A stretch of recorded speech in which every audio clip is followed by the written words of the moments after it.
नमस्कार, मैं इंदु सिंह कला एकेडमी के इस चैनल पर आप सबका स्वागत करती हूँ।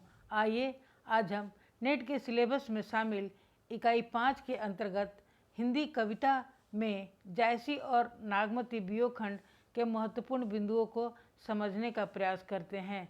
इसके पहले हमने नागमती वियोग खंड के विषय में एक वीडियो बना के डाला था, लेकिन आज हम जो अध्ययन करेंगे वो आचार्य रामचंद्र की दृष्टि में मलिक मोहम्मद जायसी उनके हिंदी साहित्य के इतिहास जो पुस्तक है उसमें उन्होंने जायसी का किस तरह से वर्णन किया है उसके बारे में हम अध्ययन कर समझते हैं। तो आइए अध्ययन करते हैं। आचार्य रामचंद्र की दृष्टि में मलिक मोहम्मद जायसी ये प्रसिद्ध सूफी फ़कीर शेख मोहिदी के शिष्य थे और जायस में रहते थे। उनकी एक छोटी सी पुस्तक आखिरी कलाम के नाम से फारसी अक्षरों में छपी मिलती है। यह सन 936 हिजरी में सन 1528 ईस्वी के लगभग बाबर के समय में लिखी गई थी। इसमें बाबर बादशाह की प्रशंसा है। इस पुस्तक में मलिक मोहम्मद जायसी ने अपने जन्म के संबंध में लिखा है, भा अवतार मोर 9 30 बरस ऊपर कभी बदी। इन पंक्तियों का ठीक तात्पर्य नहीं खुलता। जन्म काल 900 हिजड़ी माने तो दूसरी पंक्ति का यह अर्थ निकलेगा कि जन्म से 30 वर्ष पीछे जायसी कविता करने लगे और इस पुस्तक के कुछ पद उन्होंने बनाए। जायसी का सबसे प्रसिद्ध ग्रंथ पद्मावत, जिसका निर्माण काल कवि ने इस प्रकार दिया है, सन 927 आहा कथा आरंभ बैन कभी कहा।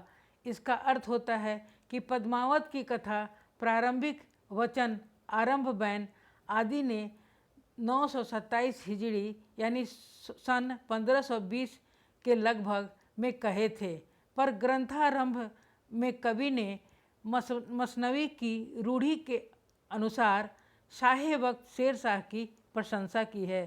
शेर शाह दिल्ली सुल्तानु चारहु खंड तपय जस भानु, ओ ही छाज राज और पाटू सब राजा भूई धरा ललाटू। शेर शाह के शासन का आरंभ 947 हिजड़ी अर्थात सन 1540 ईस्वी में हुआ था। इस दशा में यही संभव जान पड़ता है कि कवि ने कुछ थोड़े से पद तो सन 1520 में ही बनाए थे, पर ग्रंथ को 19 या 20 वर्ष पीछे शेर शाह के समय में पूरा किया।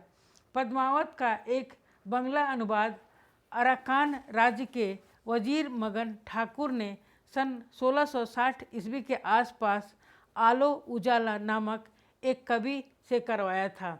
उसमें भी 927 पाठ माना गया है।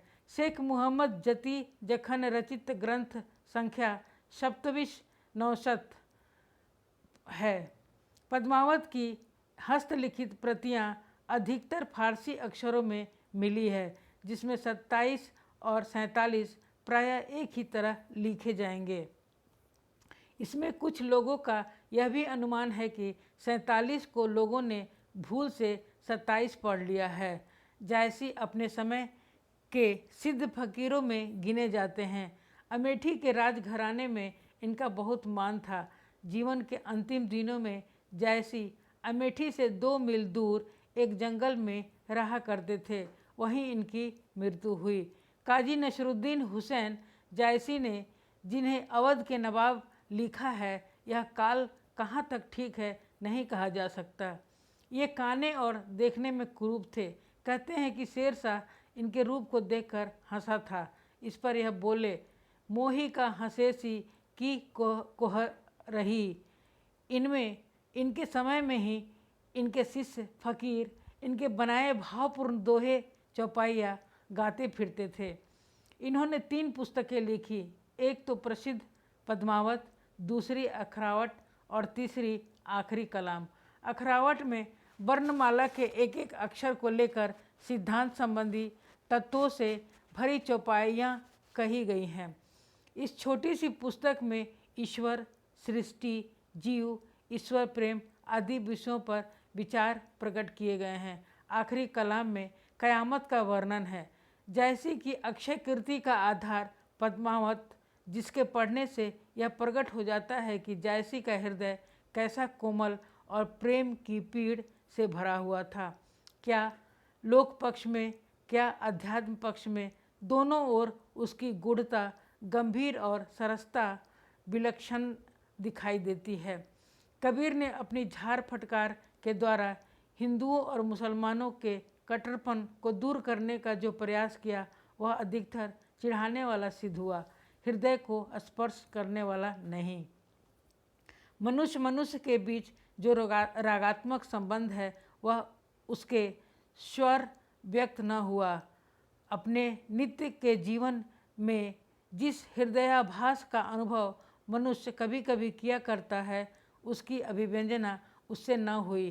कुतुबन जैसी आदि इन प्रेम कहानी के कवियों ने प्रेम का शुद्ध मार्ग दिखाते हुए उन सामान्य जीवन दशाओं को सामने रखा जिनका मनुष्य मात्र के हृदय पर एक सा प्रभाव दिखाई पड़ता है। हिंदू हृदय और मुसलमान आमने सामने करके अजनबीपन मिटाने में इन्हीं का नाम लेना पड़ेगा। इन्होंने मुसलमान होकर हिंदुओं की कहानियाँ हिंदुओं की ही बोली में पूरा सहृदयता से कहकर उनके जीवन की मर्मस्पर्शी अवस्थाओं के साथ अपने उदार हृदय का पूर्ण सामंजस्य दिखा दिया है। धन्यवाद।